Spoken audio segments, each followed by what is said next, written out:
हरिद्वार में शुरुआत की गई थी नर्सिंग की, तो सबसे पहला नर्सिंग कॉलेज यही किया गया था और इसको हम लोगों ने गर्ल्स के लिए पहले बनाया था। हमारे पास 95% हमने गर्ल्स से स्टार्ट किया था और तब से लेकर आज तक इस कॉलेज की सारी सीट्स भरी रहती हैं। दूसरा क्या है कि इंफ्रा बहुत अच्छा है कॉलेज का। जो जनरली क्या होता है, लोग बाग क्या कॉलेज तो ओपन कर लेते हैं बट बच्चों के लिए से बैठने के लिए लेक्चर थिएटर्स नहीं होते, या जो इनकी मेन डिमांड होती है क्लिनिकल, बच्चों के पास हॉस्पिटल्स होने चाहिए जहाँ बच्चे एक्सपर्ट हो, जिससे कि उनका सिलेक्शन हो।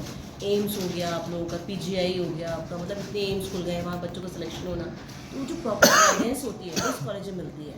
पढ़ाई तो होती है, पूरा डिजिटल कॉलेज है, मतलब बच्चों को लाइव वीडियोज़ भी पढ़ाई जाती हैं। कोई भी रियल लाइफ सिनेरियोज़ पे काम करते हैं। जैसे बच्चों को प्रैक्टिस भी करनी है तो नॉर्मली क्या होता है कि एक लेक्चर आता है, टीचर आता है क्लास में लेक्चर देकर चला जाता है। उससे क्या है कि बच्चों को अभी 12th पास करके आए, बच्चों को समझ में ही नहीं आता क्या पढ़ाया क्या निकल गया, तो उसके लिए रिपीटिशन हमारे यहाँ बहुत ज़्यादा है। लाइक जितने हमारे लेक्चर्स हम लोग देते हैं वो भी हमारे रिकॉर्डेड फॉर्म में है, बच्चा वो घर पे भी बैठ के डिजिटल देख सकता है। दूसरा क्या आता है कि जितने लाइव वीडियोज़ हैं, जैसे हमें थोड़ा सा कोई प्रोसीजर ही दिखाना है तो हम बच्चों को डिजिटल पैनल पे वो सारा लाइव सिनेरियो दिखाते हैं। तो बच्चों के जो छोटे छोटे कॉन्सेप्ट होते हैं उनको हम लोग निकाल देते हैं। फिर इनके फाइनल ईयर में इनकी हम लोग साथ साथ एग्ज़ाम की, जैसे आपके एम्स की प्रिपरेशन हो गई, आपकी नॉट सेट वगैरह सारा कुछ हम लोग यहीं पढ़ाते हैं बच्चों को, और उसके लिए हमने बहुत एक्सपर्ट फैकल्टी अदर से भी रखी है।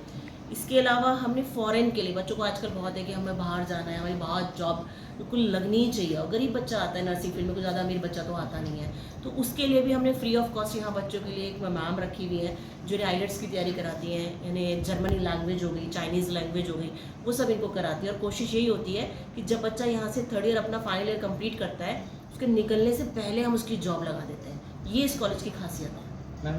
हमारे यहाँ सबसे पहले नर्सिंग में हमारे पास एएनएम हो गया, डिप्लोमा कोर्स है, जीएनएम डिप्लोमा कोर्स है, बीएससी नर्सिंग आपका डिग्री कोर्स है।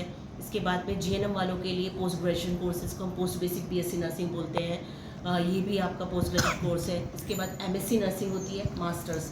तो ये नर्सिंग में डिप्लोमा से लेकर मास्टर्स तक के सारे कोर्स हैं।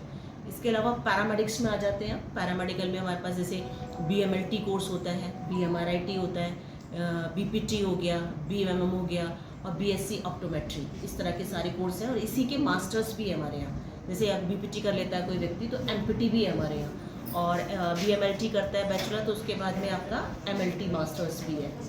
और इसके अलावा हमारे पास फार्मेसी कोर्स है जिसमें डी फार्मा और बी फार्मा दोनों कोर्स आते हैं। मैम स्कॉलरशिप, आजकल बच्चे स्कॉलरशिप को भी देखते हैं कि क्या उनको स्कॉलरशिप मिल सकती है यहाँ पर? हाँ जी, स्कॉलरशिप भी ढूंढते हैं आजकल बच्चे, फीस भर के स्कॉलरशिप मिल जाए। बिल्कुल अप्लाई कर सकता है बच्चा, क्योंकि ये समाज कल्याण विभाग का काम होता है। अभी क्या जो पॉलिसी है बहुत क्लियर है समाज कल्याण विभाग की। जो भी बच्चा जिस भी कास्ट से बिलोंग करता है, जैसे एससी है, एसटी है, तो उनके लिए हम लोग एक गाइडलाइन बता देते हैं जो गवर्नमेंट हम लोगों को देती है। बच्चों को पहले दिन बताया जाता है, तो उसमें क्या है, वो जो स्कॉलरशिप होती है बच्चा अप्लाई करता है, यहाँ पे कॉलेज में उसको एक तो बोनाफाइड मिलता है, उसका फिजिकल वेरिफिकेशन करते हैं अधिकारी, उसके बाद में जो स्कॉलरशिप होती है वो डायरेक्टली बच्चे के अकाउंट में आती है। और मेरे ख्याल से आधी फीस, अप्रॉक्सीमेट आधी से ज़्यादा फीस जो है जो सरकारी विभाग है वो वापस रिफंड कर देता है बच्चे। इतना बड़ा हमारा ग्राउंड है, और क्योंकि मैं इन्हीं चीज़ों से बिलोंग करती हूँ, अभी लास्ट टाइम ही हमने पूरे उत्तराखंड स्टेट का मैंने एक स्टेट कंपटीशन कराया था जिसमें 25 से 26 यूनिवर्सिटी ने यही हमारे ग्राउंड में आके स्पोर्ट्स किया था, कल्चर इवेंट कराए थे। और एक हमारा कॉलेज ऐसा भी करता है कि हम क्या करते हैं, हर रोज़ 45 मिनट्स का एक मोटिवेशनल लेक्चर भी करवाते हैं अपने यहाँ। जैसे आईएएस हैं, पीसीएस हैं, जो अपने अपने क्षेत्र में दिग्गज है, तो उन्होंने अपना सफ़र कैसे तय किया वो बच्चों को उन 45 मिनट में बताया जाता है।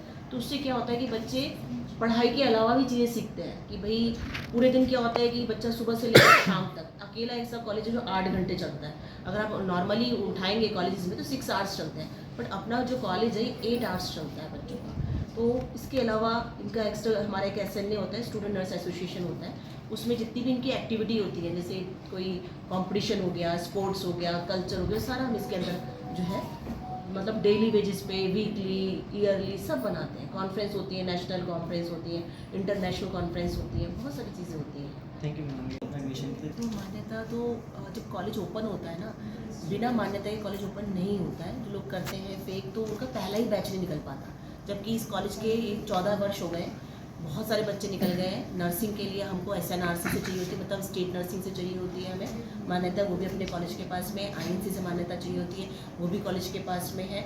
और जैसे आपका पैरामेडिक्स है, पैरामेडिक्स में आपका सारा का सारा ये अपनी जो यूनिवर्सिटी है वो गवर्नमेंट यूनिवर्सिटी है, हिमवती Nandan Bahuguna medical education university, वहाँ से आपका पूरा रहता है।